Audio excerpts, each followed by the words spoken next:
নমস্কাৰ বন্ধু বান্ধৱীসকল, মই ৱাহিদুৰ আপোনালোকৰ বন্ধু। আজি গৈ আছোঁ শ্বিলঙৰ চেৰাপুঞ্জীলৈ। লাইট লুম যিডোখৰ ঠাই বুলি কয় সেই লাইট লুমত গৈ আছোঁ। এই আহি পালোঁ লাইট লুমত আৰু ইমান ঠাণ্ডা সহ্য নহয়, যাৰ বাবে অলপ ৰঙা চাহ খাম বুলি ইয়াত ৰখি দিলোঁ।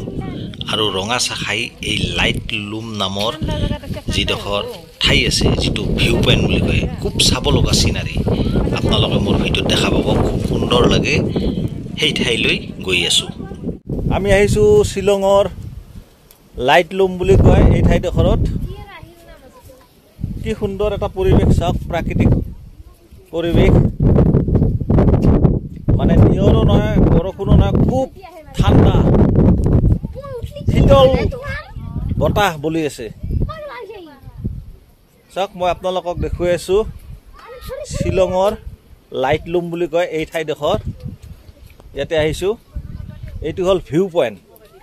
আৰু এই ভিউ পইণ্টটো সাধাৰণতে 4 মিনিট 5 মিনিটৰ অন্তৰে চাফা হয়, কিন্তু আমি ভিউ পইণ্টটো দেখুৱাবলৈ নাপালোঁ। এইকাৰণে নাপালোঁ, আজিৰ দিনটোত খুব ডাৱৰে আগুৰি ধৰিছে, যাৰ কাৰণে তৎক্ষণাত মেঘাচ্ছন্ন হয়, ধোঁৱা আকৃতিৰ হয়। সেইকাৰণে তলৰ ভিউ পইণ্টটো আমি দেখিবলৈ নাপালোঁ, যাৰ কাৰণে মই আপোনালোকক আজি দেখুৱাব নোৱাৰিলোঁ।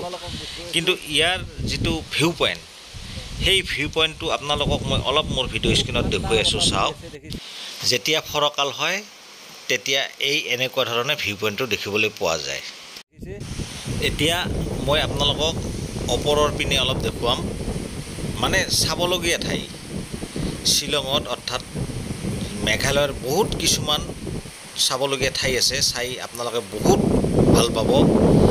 এই চাওক, যদি বতৰটো ফৰকাল হ'ল হয় তেতিয়াহ'লে আপোনালোকে দেখি বহুত সুখ পালেহেঁতেন, মানে খুব ভাল পালেহেঁতেন।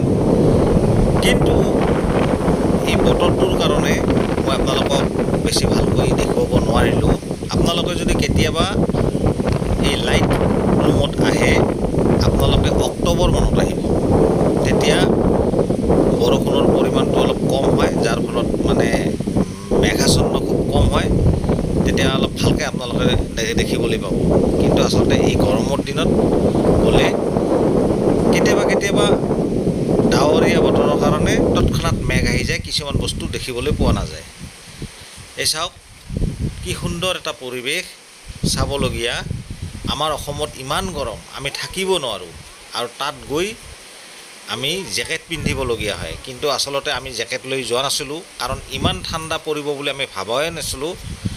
যাৰ ফলত মোৰ ল'ৰা ছোৱালীকে আদি কৰি, মোৰ পত্নীৰ পৰা আদি কৰি আমি যিকেইজনে গৈছিলোঁ, প্ৰত্যেকেই আমি খুব ঠাণ্ডাত থাকিবলগীয়া হৈছিল। এইখিনি আপোনালোকক দেখুৱালোঁ। ধন্যবাদ।